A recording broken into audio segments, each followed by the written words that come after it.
قرآن پڑھ رہے ہیں، قرآن سن رہے ہیں، لیکن یہ رمضان جیسے ہی ختم ہوگا پھر ذرا سوچئے کہ ہمارا رشتہ قرآن سے کیا ہوگا۔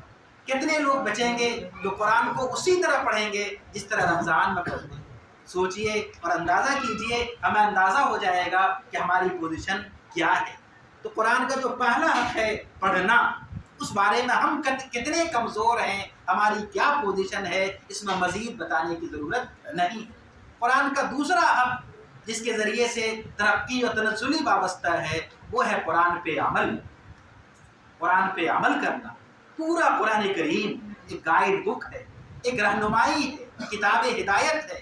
ہماری زندگی کا کوئی پہلو، کوئی لمحہ، کوئی گوشہ ایسا نہیں ہے جس میں ہمیں ہدایت نہیں دی گئی ہو، رہنمائی نہیں کی گئی ہو۔ لیکن ہماری زندگی قرآن کریم سے کتنا خالی ہے۔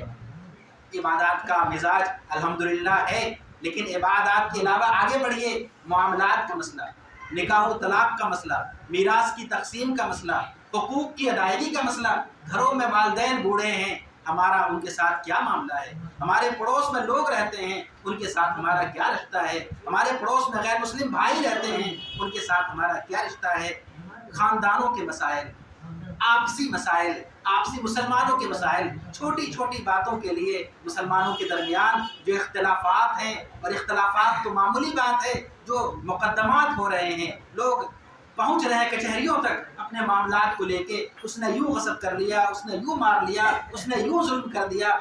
کیا ہم مسلمان ہیں؟ کیا ہمیں لگتا ہے کہ ہم مسلمان ہیں؟ کیا ہمیں لگتا ہے کہ ہم اس نبی کے امتی ہیں جس نے ارشاد فرمایا تھا کہ جب تک تمہارا پڑوسی تمہارے شر سے محفوظ نہ رہے تم مسلمان نہیں ہو سکتے؟ لا یؤمن احدکم حتی اکون احب الیہ، حتی اس طرح کی مختلف روایتیں ہیں جس میں کہا گیا پڑوسیوں کے بارے میں، رشتہ داروں کے بارے میں کہ ہم ان کے حقوق ادا کرتے ہیں یا نہیں کرتے ہیں۔ تو آج بہترین موقع ہے کہ قرآن کریم کے حوالے سے ہم سب جمع ہیں، تو ہم سب اس کو سوچیں کہ ہماری زندگی میں قرآن کا ہے۔ جب ہم کوئی بھی عمل کرتے ہیں، دکان کرتے ہیں، کاروبار کرتے ہیں، بچوں کی شادی کرتے ہیں، وہاں پہ قرآن کیا ہوتا ہے؟ وہاں پہ قرآن کو کیوں نہیں دیکھا جاتا؟ گھریلو مسائل ہوتے ہیں، شوہر بیوی کے مسائل ہوتے ہیں، لوگ پہنچتے ہیں عدالتوں میں، وہاں پہ قرآن کو کیوں نہیں دیکھا جاتا؟ حقوق کی بات ہوتی ہے، وہاں پہ قرآن کو کیوں نہیں دیکھا جاتا؟ یہ قرآن کتاب ہدایت ہے۔ اس کا مطلب یہی ہے کہ جب بھی ہمیں کوئی پریشانی ہوگی تو ہم سب سے پہلے قرآن کریم کو دیکھیں گے، قرآن کریم میں غور کریں گے، اور اگر ہم نہیں جانتے ہیں تو اہل علم سے پوچھیں گے، فاسألوا اہل الذکر ان کنتم لا تعلمون۔ یہ ہماری ذمہ داری ہے۔ تیسرا جو قرآن کا حق ہے، جو ہدی للناس میں نے کہا قرآن کریم کے اندر آیا ہے، ہدی للناس وبینات من الہدی والفرقان، کہ قرآن کو کہا گیا کہ یہ لوگوں کے لیے، عام انسانوں کے لیے، all mankind، عام انسانیت، ہندو مسلم نہیں، مسلم غیر، دنیا میں جو بھی ہیں سب کے لیے کتاب ہدایت ہے۔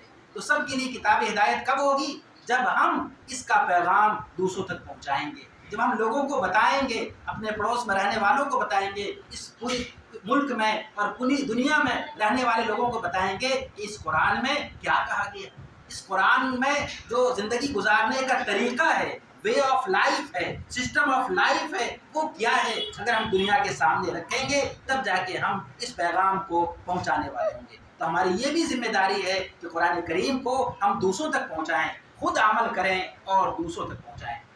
میں نے شروع میں آیت پڑھی، اِنَّا نَحْنُ نَزَّلْنَا ذِکْر، اللہ تعالیٰ ارشاد فرماتے ہیں اور بڑی تاکید کے ساتھ، بڑی مضبوطی کے ساتھ اہل علم جانتے ہیں، اِنَّا نَحْنُ نَزَّلْنَا ذِکْر وَإِنَّا لَهُ لَحَافِظُونَ، کہ بے شک ہم نے ہی قرآن کریم کو اتارا ہے اور ہم ہی اس کی حفاظت کرنے والے ہیں۔ یہ حفاظ کرام آج پوری دنیا میں جو تراویح کا نظام ہے، قرآن پڑھنے کا نظام ہے، یہ قرآن کی حفاظت کا ذریعہ ہے۔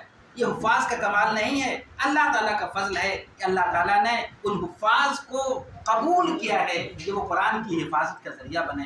آج پوری دنیا میں جو مدارس کام کر رہے ہیں قرآن کو پڑھنے کے لیے، قرآن کو پڑھانے کے لیے، قرآن کے پیغام کو عام کرنے کے لیے، وہ سب اسی دائرے میں ہیں کہ کہیں نہ کہیں وہ قرآن کی خدمت کر رہے ہیں۔ ہماری ذمہ داری ہے کہ جو لوگ بھی قرآن سے وابستہ ہوں، چاہے اساتذہ ہوں، معلمین ہوں، معلمات ہوں، طلبہ ہوں، یہ عام لوگ نہیں ہیں۔ اللہ کے رسول صلی اللہ علیہ وسلم کا ارشاد ہے کہ خیرکم من تعلم القرآن وعلمہ، کہ تم میں سب سے بہتر وہ ہے، سب سے سپر وہ ہے، سب سے اچھا وہ ہے کہ جو قرآن سیکھتا ہے اور سکھاتا ہے۔ تو ہماری ذمہ داری ہے کہ ہماری نظروں میں بھی حافظ ہی نہ ہو بلکہ ایک حافظ کا مقام ہو، عالم کا مقام ہو، وہ لیڈر ہیں، وہ رہنما ہے، ہمیں ان کا اعزاز کرنا ہے، اس کا احترام کرنا ہے، ان کی بات کو سننا ہے۔